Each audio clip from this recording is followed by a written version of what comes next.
안녕하세요. 우석주입니다. 오늘 다룰 내용은 대법원에서 최근에 나온 판례 부분입니다. 딜레마 존에 대한 부분이고 이 부분을 대법원에서 불인정한다라는 부분입니다.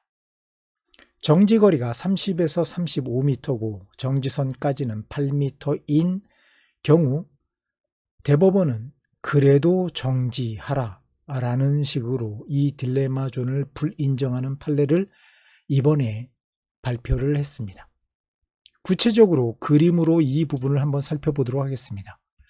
바로 이 그림에서 나온 것처럼 현재 달리고 있는 이 자동차가 만약에 정지를 하게 된다면 최소 거리가 정지거리가 30에서 35m가 되고 정지선까지는 8m가 된다라고 했을 때 현재 대부분의 운전자라고 한다면 아무리 황색 등이 들어왔다 하더라도 정지선에 멈추지 않고 그대로 통과를 해서 다음 정지선으로 넘어가는 것이 현재의 모습일 것입니다.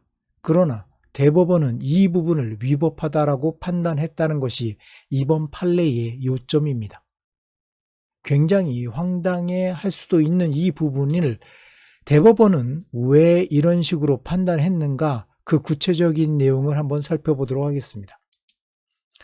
대법원은 교차로 직전에 정지하지 않은 것은 신호를 위반했다고 보는 것이 맞다라고 판단을 했습니다. 이 부분은 다시 말해서 딜레마 존을 인정하지 않는다라는 말입니다. 그럼 대법원은 왜 이런 판단을 내렸을까요? 도로교통법 시행규칙 제6조 제2항 별표 2 신호기가 표시하는 신호의 종류 및 신호의 뜻에 따르면 황색의 등화는 차량은 정지선이 있거나 횡단보도가 있을 때는 그 직전이나 교차로의 직전에 정지하여야 하며 이미 교차로에 차량 일부라도 진입한 경우에는 신속히 교차로 밖으로 진행하여야 한다고 규정하고 있습니다. 교차로에 이미 진입한 상황이 아닌데 노란색이 켜졌다면 정지선까지의 거리가, 이 부분이 굉장히 중요합니다. 정지선까지의 거리가 차량의 정지거리보다 짧다고 예상된다 하더라도 차를 그 즉시 멈춰 세워야 한다는 뜻이다 라고 되어 있습니다. 그 부분이 제가 조금 전에 보여드린 그림에 나와 있는 내용을 그대로 말하고 있습니다. 그러면 요번에 대법원 판단이 왜 이렇게 문제가 되는가? 바로 1심과 2심의 내용 때문입니다. 1심과 2심에서는 딜레마 존을 인정해 무죄를 선고했습니다. 재판부는 1심, 2심 재판부는 노란불에 따라 차량을 정지시킬 경우 사거리 한복판에 정지될 가능성이 있었던 바 A씨가 노란 신호등에 차량을 정지시키지 않고 그대로 진행한 것을 두고 신호 위반 행위로 평가할 수 없다라고 봤습니다. 정지선까지 거리보다 차량 정지 필요 거리가 더 길 경우 즉시 차량을 제동한다면 교차로 내 교통사고 발생 위험이 생길 수밖에 없는 만큼 무조건 정지해야만 한다고 볼 수 없다라는 것이다. 이 부분은 극히 상식적이고 보편적인 판단이라고 보여집니다.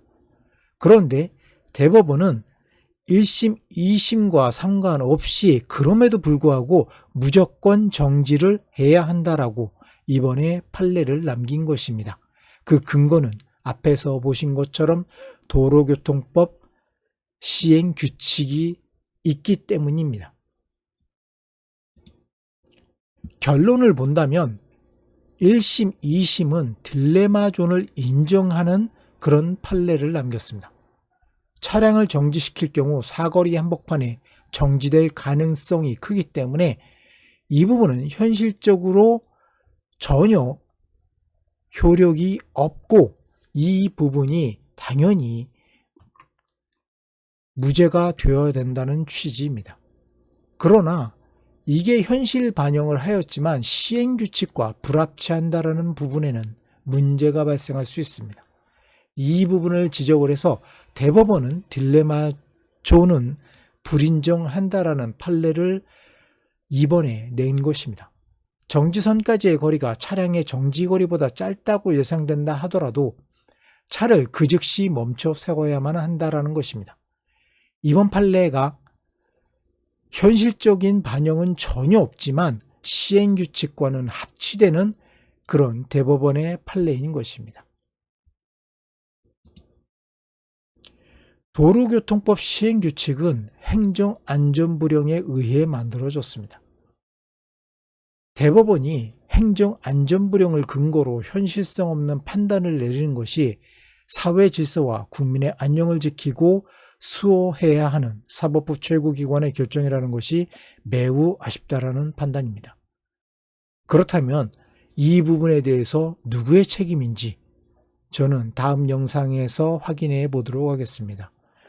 그래서 다음 영상은 포괄위임 입법금지 부분에 대해서 다뤄볼 예정입니다. 다음 영상도 꼭 시청해 주시기 바랍니다. 감사합니다. 오석주였습니다.